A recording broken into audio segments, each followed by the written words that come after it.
주세요.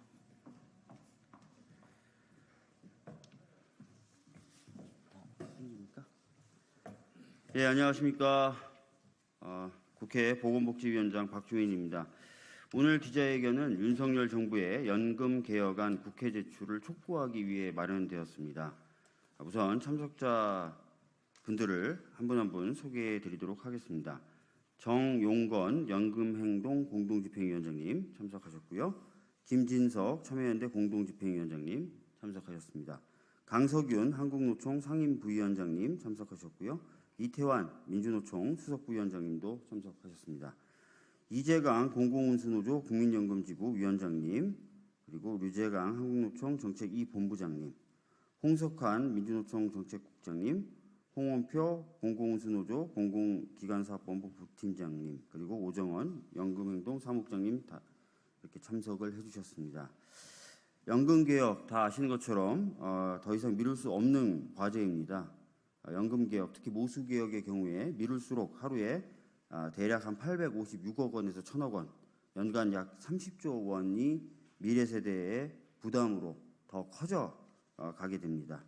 지난 21대 국회에서 더불어민주당은 당내 그리고 시민사회와의 이견에도 불구하고 국민의힘이 제안했던 소득대체율 44%를 수용한 바가 있습니다.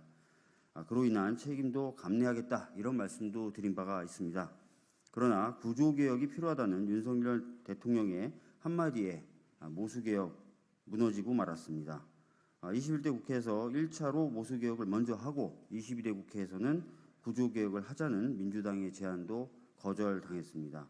17년 만에 찾아온 연금개혁을 위한 절호의 기회를 걷어차버린 것입니다. 그런데 윤석열 정부는 어떤 구조개혁을 할지 단 하나의 안도 제시하지 못하고 있고 않고 있습니다. 제가 보건복지위원장이 된 후에 수차례 복지부에 구조개혁 관련된 안을 제출해라, 심지어는 하나의 안 이렇게 정리가 안 되면 선택이 가능한 여러 가지 사안을 쭉 포함한 그런 형식의 안도 좋으니까 내달라라고 요구를 했지만 지금까지 아무런 답변이 없습니다.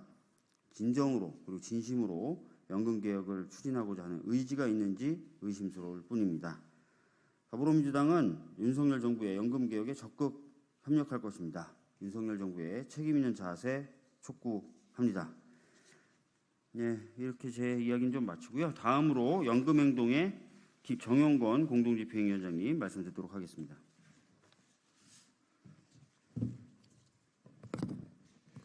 예, 반갑습니다. 공적연금 강화 국민행동의 정용건 집행위원장입니다. 오늘 우리 국민의 노후를 책임지는 국민연금 개혁을 위해서 이 자리에 기자회견을 같이 해주신 박주민 보건복지위원장님께 감사를 드립니다. 정부는 구조개혁안을 제출하라. 지난 2022년 7월 국회 연금특위는 지난 시기 국민연금 개혁 실패에 대한 호된 비판 속에서 출범하였습니다. 특위 속 전문가 자문기구는 재작년 2월까지 구체적인 안을 제출하라고 요구받고 제출하였습니다. 그런데 같이 논의하던 국민의힘 정부 여당이 배란간 구조개혁이 아니라고 걷어차버렸습니다. 그러면서 자연스럽게 국민연금 개혁 논의는 이후 윤석열 정부 주도의 5차 국민연금 재정계산위를 통해 진행됩니다. 애초에 위원 구성에서 심하게 기울어진 운동장이었지만 그래서 반대하는 두 분의 위원들이 사퇴한 가운데서 나온 결과 역시 모수개혁 중심이었습니다. 아무런 구체적인 안을 제시하지 못했습니다. 그래서 맹탕도 아닌 맹물개혁안이라고 욕먹었습니다. 다시 국회의 시간이 열렸습니다. 여당이 제안한 시민공론화위원회의 결론을 존중해서 결정하자였습니다. 전 국민이 모집단이 된 시민대표단이 학습하고 그 과정은 KBS를 통해 4차례나 방송됨에 따라 온 국민이 국민연금 개혁과 관련된 구체적인 내용을 공유하게 되었습니다. 그 의제는 청년, 사용자, 근로자, 지역 연금 수급자 등 대표들이 사전 토론으로 제안되었습니다. 결론은 보험료 13% 인상, 소득 대체율 50% 인상으로 소득 보장을 강화하자는 내용이었습니다. 그럼에도 불구하고 여당은 막무가내였습니다. 심지어 21대 국회 막판 대폭 후퇴한 정부안 13, 44안을 받겠다는 이재명 대표의 제안도 윤석열 정부는 거듭 차버렸습니다. 그 명분은 구조개혁이 없다는 것입니다. 이제 다시 정부의 시간, 윤석열 정부는 구조개혁안을 제출하시기 바랍니다. 지난 2년의 국회 연금특위의 과정에 수도 없이 많은 논의들이 있었습니다. 모수개혁으로부터 출발하여 구조개혁까지. 그래서 지금까지 정리된 국회 연금특위의 자료지 페이지 수가 1050페이지에 달합니다. 이 두께를 보십시오. 모든 내용을 다 논의하고 현재의 수준에서는 구조개혁이 가능하지 않고 당장 시급하게 모수개혁이 불가피하다는 결론을 여야가 거의 다 내매도 불구하고 구조개혁이 없다고 이야기하고 있습니다. 윤석열 정부에게 요청합니다. 구조개혁안을 제출해 주십시오. 우리 국민들은 윤석열 정부가 어떤 구조개혁안을 가지고 있는지 모릅니다. 기초연금을 대폭 삭감하겠다는 것인지 아니면 현재 연금을 받는 64만 원 정도의 평균 연금액이 많아서 그것을 깎겠다는 것인지 아니면 공무원 연금과 국민연금을 합치라는 것인지 아니면 각자 도생 내돈내산을 하라는 것인지 구조개혁안과 관련해서 제출해 주시기 바랍니다. 그 구조개혁의 안이 없으면 국회 연금 논의도 또 무산될 수밖에 없다는 것을 우리 국민은 잘 알고 있습니다. 더 이상 국민을 기만하고 속이지 말고 연금개혁안을 제출해 주실 것을 촉구드립니다. 고맙습니다. 예, 다음은 참여연대 김진석 공동집행위원장님 말씀 듣겠습니다. 안녕하십니까. 참여연대 공동집행위원장 서울여대 김진석입니다. 윤석열 정부 출범 이후 2년의 시간이 지났지만 개혁의 시계는 죄다 멈춰서 있습니다. 연금개혁의 시대도 마찬가지로 앞으로 가지 않고 멈춰서 있습니다. 심지어 연금개혁은 윤석열 대통령이 그 자리에 오르는 과정에서 재임 기간 중 반드시 실현할 3대 개혁 과제라고 국민들과 약속한 일입니다. 하지만 어찌된 일인지 연금개혁은 지금 제자리에 멈춰서 있습니다. 연금개혁을 실현할 준비가 안 된 것도 아닙니다. 연금개혁안을 내오기 위한 온갖 복잡한 계산도 해놨고 국회에서 특위도 설치했으며 이와 더불어 민간 전문가들이 모인 민간자문위원회도 별도로 가동했습니다. 심지어 시민대표단 500명이 한자리에 모여 수기 토론을 거치는 공론화위원회의 최종 논의 결과까지도 도출되었습니다. 그럼에도 불구하고 어찌된 일인지 정부도 여당도 대통령도 복잡하고 지난한 협의와 조정을 거친 수기의 결과에 주목하지 않고 있습니다.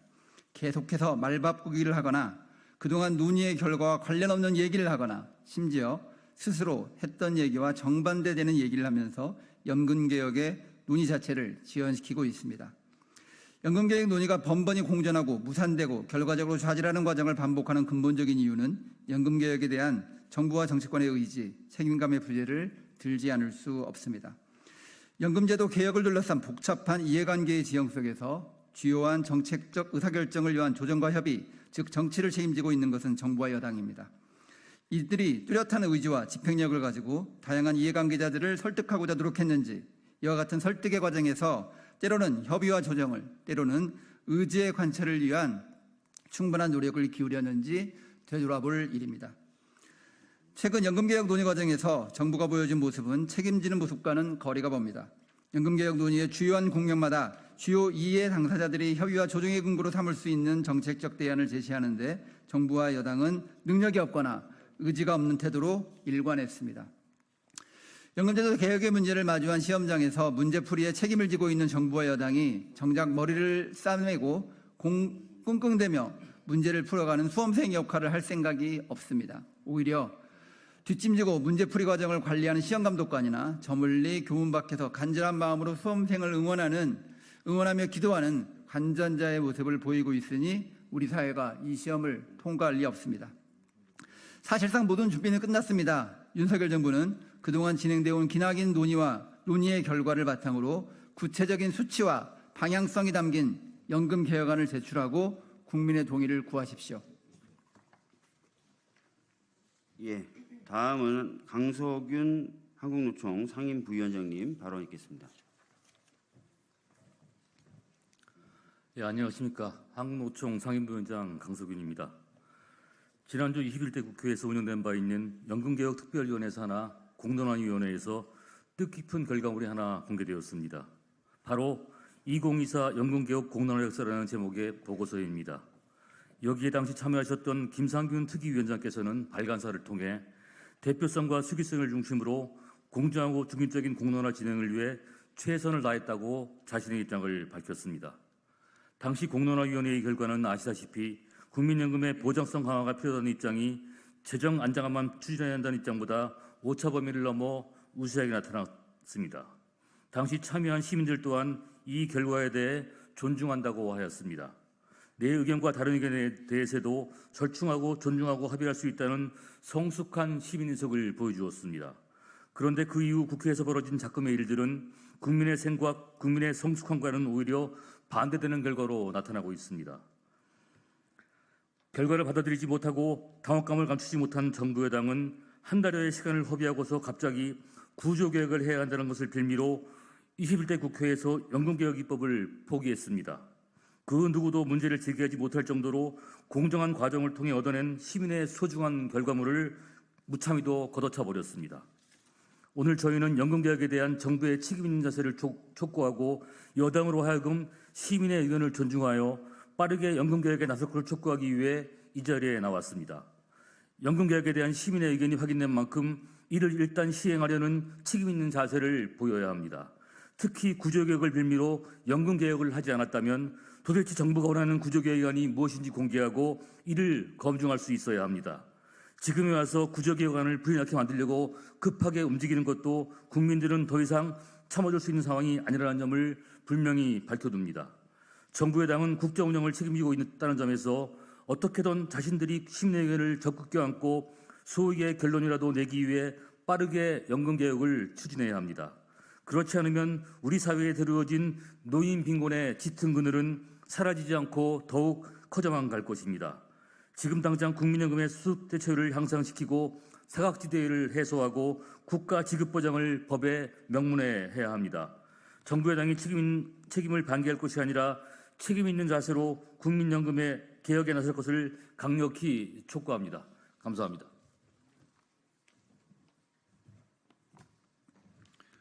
반갑습니다. 민주노총 수석부위원장 이태환입니다. 시간을 2년 전쯤으로 돌려봅시다. 대통령은 지속 가능한 복지 제도를 구현하고 빈틈없는 사회 안전망을 제공하려는 연금 개혁이 필요하다라고 얘기를 했고, 연금 개혁은 교육, 노동 개혁과 함께 윤석열 정부의 3대 개혁 과제가 되었습니다. 그렇다면 해도 우리는 개혁을 계약으로 처리하려는 것이 아닌가 하는 우려는 했지만 그래도 대통령의 개혁 의지를 믿어보았습니다. 이제 와 생각해보니 참 순진했습니다. 그로부터 2년 동안 정부는 재정계산위원회를 통해 연금개혁 방안을 찾았고 국회는 연금특위를 통해 노후소득 보장 강화와 지속가능성 제고를 위한 논의를 해왔습니다. 많은 전문가들이 고생했습니다. 정부는 이 과정에서 작년 10월 제5차 종합운영계획을 내었습니다. 정부는 모수개혁안은 제시하지 않고 국회로 공을 넘겼습니다. 총선을 앞두고 정부가 비겁하다고 보았지만 이때도 개혁 의지를 의심하지는 않았습니다. 2번 속았습니다. 그리고 올해 국회 연금특위 공론화위원회는 500명의 시민 대표단을 선정하여 토론과 수기를 통해 소득 대체율과 보험료율에 대한 개혁 방안을 도출하였습니다. 그러자 정부 여당은 이번에는 근본적인 방안이 아니고 구조개혁이 필요하다고 21대 국회에서의 개혁의 불씨를 꺼버렸습니다. 그런데 기초연금, 퇴직연금, 직역연금에 대해서는 이미 연금특위 공론화위원회에서 다 논의되었고 성안되었고 시민대표단의 선택을 받은 바 있습니다. 구조개혁 방안이 없다거나 논의되지 않았다는 것은 거짓말입니다. 이젠 알았습니다. 할 의지가 없구나. 다 변명이구나. 구조개혁 이후에는 다른 핑계를 대겠구나. 정부와 여당이 연금개혁의 의지를 보이지 않자 경영계는 설문조사를 근거로 보험료 인상 부담을 철지난 유행가처럼 다시 읊조리기 시작했습니다. 이러다가는 이번 국회에서도 개혁이 물 건너갈 우려를 할 수밖에 없습니다. 이제는 더 이상 정부와 여당이 연금개혁의 의지가 없음을 의심하지 않겠습니다. 세 번은 속지 않겠습니다. 국민들이 선택한 소득 대체율 50%, 보험료율 13%는 길게는 2007년부터 짧게는 2018년 제4차 재정계산에서 이미 논의되고 완숙된 안입니다. 또한 시민대표단 56%가 선택한 최선의 안이기도 합니다. 더 이상 미루지 말고 연금개혁을 법제화하는 행동에 나서야 합니다. 야당 역시 국민들의 뜻대로 연금개혁을 완수할 수 있도록 강력하게 요청드립니다. 감사합니다.